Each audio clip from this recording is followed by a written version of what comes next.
यहाँ पर उपस्थित सभी महानुभावों, भाइयों, बहनों एवं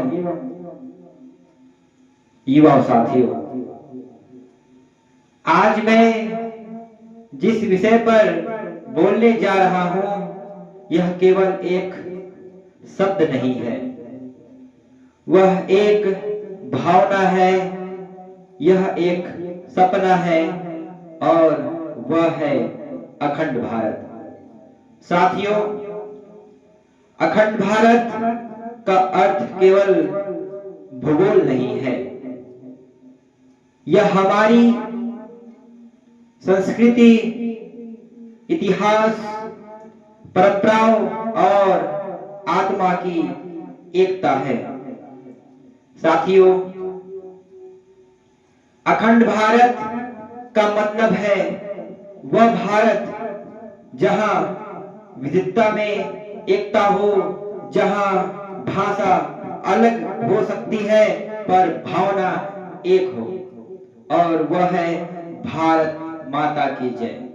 साथियों, हमारे देश में अलग अलग धर्म, जाति, भाषा और परंपरा है, लेकिन हमारी पहचान एक है और वह है हम भारतीय हैं।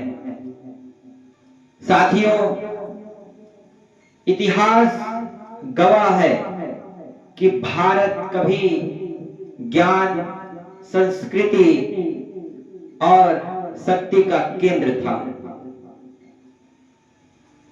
नालंदा और तक्षशिला जैसे महाविद्यालय में दुनिया पढ़ने आया करती थी।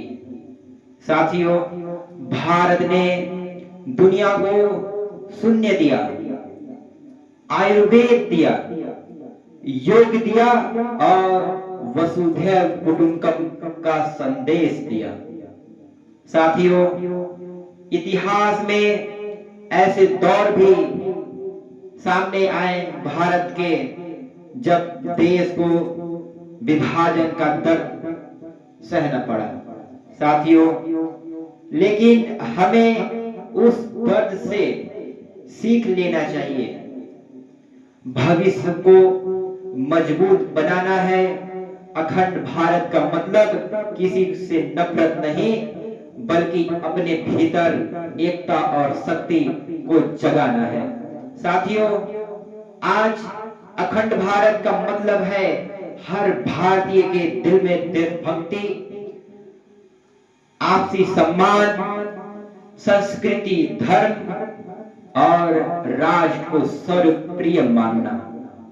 साथियों, अगर हम आपस में बट गए, अगर हम आपस में बट गए तो हमारी ताकत कम हो जाएगी, और अगर हम एकजुट हो गए तो दुनिया की कोई ताकत भारत को झुका नहीं और रोक नहीं सकती। साथियों एवं मेरे युवा साथियों, अखंड भारत का सपना तलवार से नहीं, चरित्र और ज्ञान से पूरा होगा। साथियों, हमें मजबूत बनना है शिक्षा में, संस्कृति में, चरित्र में और राष्ट्रीय भक्ति में। साथियों, अंत में मैं बस इतना कहना चाहूंगा, अखंड भारत कोई नारा नहीं, यह एक जिम्मेदारी है। आइए हम सब मिलकर यहाँ एक संकल्प लें, हम एक रहेंगे, हम मजबूत रहेंगे और भारत को विश्व में सर्वप्रिय स्थान दिलाएंगे। इसी वाक्य के साथ मैं अपने वाणी को विराम देना चाहूंगा। भारत माता की जय। वंदे मातरम। बहुत बहुत धन्यवाद।